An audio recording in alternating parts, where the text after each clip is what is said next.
আসসালামু আলাইকুম। আবারও চলে আসছি নতুন একটি রেসিপি নিয়ে। আজকের রেসিপিতে থাকবে লইট্টা শুটকি ভুনা। তো লইট্টা শুটকি ভুনা করার জন্য প্রথমে আমি ছোট ছোট পিস করে কেটে নিয়েছি। কেটে তারপরে গরম পানিতে ভিজিয়ে রেখেছি। এদিকে চলে আসছি চুলায় আমি প্যান বসিয়ে দিয়েছি। প্যানে কিছু তেল দিয়ে দিয়েছি। তেলটা গরম হয়ে গেছে। তারপরে 1 কাপ পেঁয়াজ কুচি দিয়ে দিয়েছি। পেঁয়াজগুলো হালকা কিছুক্ষণ ভেজে নিয়েছি। এরপরে দিয়ে দিচ্ছি একটি বড় সাইজের রসুনের কোয়া। আমার রেসিপিটি ফলো করে এভাবে যদি শুটকি ভুনা করেন তাহলে আঙুল চেটে পুটে 1 প্লেট পাতনি মিশিয়ে খেয়ে ফেলতে পারবেন।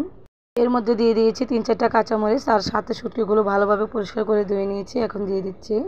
এরপর যে শুটকিগুলো নেড়েচেড়ে কিছুক্ষণ ভেজে নিব। কিছুক্ষণ ভাজা হয়ে গেলে দিয়ে দিব একটি টমেটো কুচি। তারপরে টমেটোগুলো হালকা নরম হয়ে আসা আগ পর্যন্ত অপেক্ষা করব। এই পর্যায়ে টমেটোগুলো হালকা নরম হয়ে গেছে। এখন আমি দিয়ে দিচ্ছি 1 চামচ আদা রসুন বাটা আর পরিমাণ মতো লবণ। তারপর দিয়ে দিচ্ছি পরিমাণ মতো হলুদের গুঁড়া, মরিচের গুঁড়া, ধনিয়ার গুঁড়া।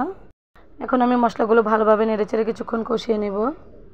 মশলাগুলো ভালোভাবে কিছুক্ষণ কষিয়ে নেওয়া হয়ে গেছে। এই পর্যায়ে আমি দিয়ে দিচ্ছি অল্প পরিমাণ পানি। পানি দিয়ে নেড়েচেড়ে ঢাকনা দিয়ে দিব। ঢাকনা দিয়ে কিছুক্ষণ কষিয়ে নিব।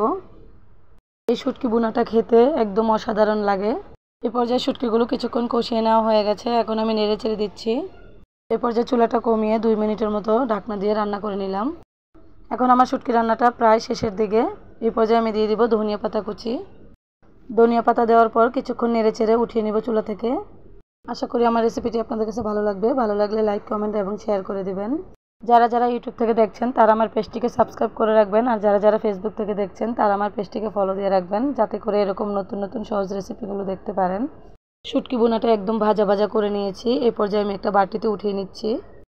দেখেন শুটকি ভুনাটা মাশাআল্লাহ কত সুন্দর হয়েছে। এটা খেতেও অসম্ভব মজা হয়েছিল।